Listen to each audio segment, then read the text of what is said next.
Hello everyone and welcome to the recap video of the second playday of the Intel Extreme Masters Season 1 group stage. Like in the previous recap video, I'm just gonna go through the groups one by one and tell you guys where the tournament's currently at, and tell you guys some of the possibilities for the future playdays and what we're going to see on especially on Playday 3, of course, in the upcoming videos. So I hope you'll stick around for that. And obviously we're going to start with Group A, which is by far the closest group in the entire tournament currently. We saw on Playday 2 the resurgence of the Night Elves after all three of them, Nightwolf, Sase and Deadman, lost on the first Playday. All three of them managed to win on the second playday, and therefore all of the players currently have one victory and one defeat in this group, and therefore all of them with 3 points very close together. The only little advantage is on Nightwolf's side, because he was able to win with 2-0 and lose with 1-2, and therefore he currently has a map difference of +1. And of course, the very opposite situation is, the case for Firestrike. And these two players facing each other is what we're going to see first on Playday 3. So one of them is going to put himself into a pretty decent position after Playday 3 when it comes to finishing in the top 3 of this group. And so will either FireDE or Giacomo and either Sase or Deadman. And no matter what happens in this group, though, obviously all of the players are still going to have the chance to advance, even if they lose on Playday 3, and all players will still be able to drop out of the tournament in the group stage, even if they win on Playday 3. So we're not going to see anything pre-deciding on Playday 3 in Group A. So moving on to Group B, we've seen Ciara and Creo both win their first best of threes, both currently sitting tied on the first rank with 4 won maps and 1 lost map. And those two players will be the first to meet in Group B. So one of them is going to put himself on rank 1 of this group with 9 points, with 3 victories and 0 losses after 3 playdays, which is of course going to be a great position to be in. But no matter who wins between those two, they are still going to be able theoretically to drop out of the group stage. So one of them is going to put himself into a very good spot, but nothing pre-deciding yet. Of course, nothing pre-deciding between Hot and Sunshine, as well, as both of them are currently sitting at 3 points, and one of them is going to be at 6 points after playday number 3. And pretty interesting as well, the match between Humanic and Spell. Both of them not too, not too convincing so far in the tournament, with Humanic not even able to win a single map so far. And no matter who loses in that best of 3, they will still both have the chance to advance after Playday 3. So in Group B, even though things aren't as close as in Group A, nothing is going to be decided after Playday number 3. So we'll see the top 2 face off, the players in the middle face off against each other, and the players on the bottom of the group. And therefore after Playday number 3 will be a lot closer to knowing who's going to advance, but will not know anything for sure.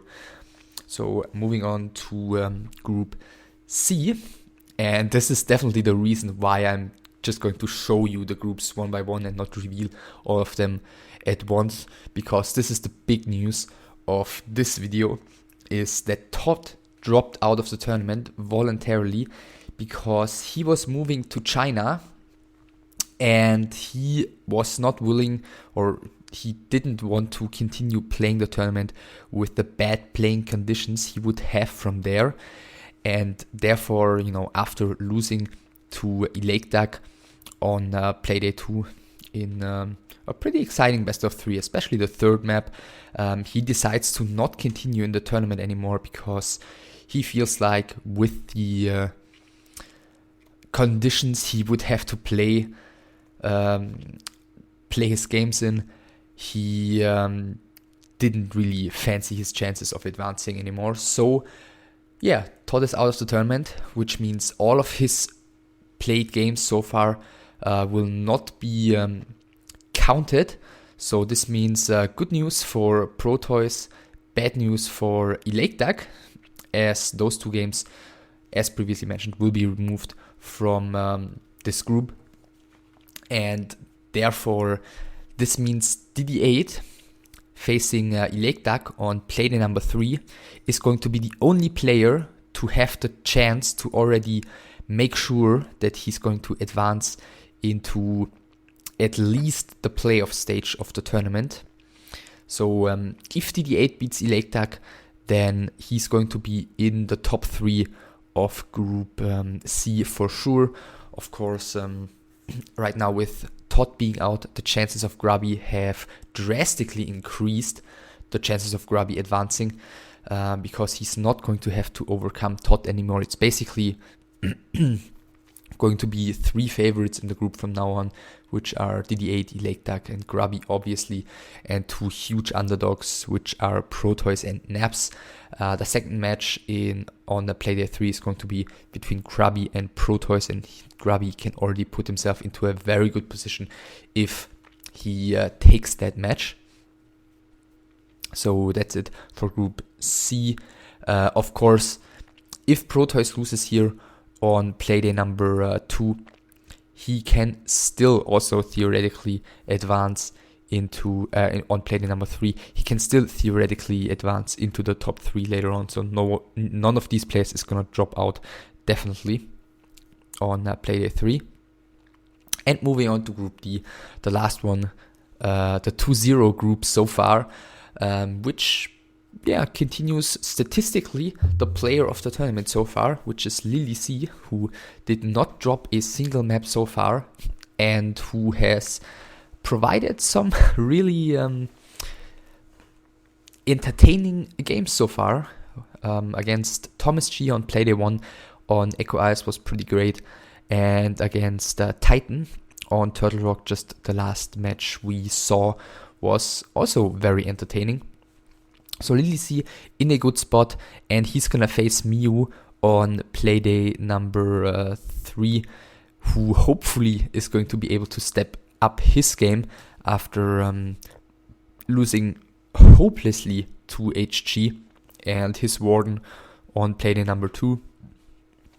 In the middle of the group, tons of players with 2-2 maps at the moment. So of course, all of them will hope to put themselves into a better position on Playday 3. And Thomas G, I guess statistically, together with Humanic, the worst player, if you want to call it that, statistically in the tournament so far. Not a single map won so far. He's going to have the chance to improve himself and his position against Titan on Playday 3. So that's pretty much all there is to say in this recap video. Of course, in Group D, even if LDC wins, he's not going to be through the group stage for sure. Even if Thomas G loses, he's not going to be out for sure. But the chances of either LDC dropping out or Thomas G advancing in those situations are, of course, very low. So both of them, of course, are definitely gonna want to win on Playday number 3. So that's pretty much all there is to say. I guess the highlights, I didn't really mention that on the first recap video. I guess for me personally, the highlights of this Playday were Nightwolf against Fire, the second map on Echo Isles, which was a very long and drawn out game with some pretty smart thinking by Nightwolf. Electag against Todd, as previously mentioned on the arena stand, was a very entertaining game. And yeah, so was actually Grubby against Naps on TM, the third map. I guess a lot closer than most people expected. And if it had gone a little bit different, I think Grubby could have very well lost that best of 3 and be in a horrible position right now. But as it is, he isn't. And Naps is. And last but not least, as I also previously mentioned, Titan against LDC on Turtle Rock. Definitely a game worth checking out if you haven't done so yet, which of course you have. Because the recap video, I guess so far, was the one watched by the least number of people. So yeah, I hope you're looking forward to Playday number 3. Tell me what your highlights of Playday number 2 were, and what you're expecting to see on Playday number 3, and what you think about Todd dropping out of the tournament. And I'll see you soon for Playday number 3. Bye.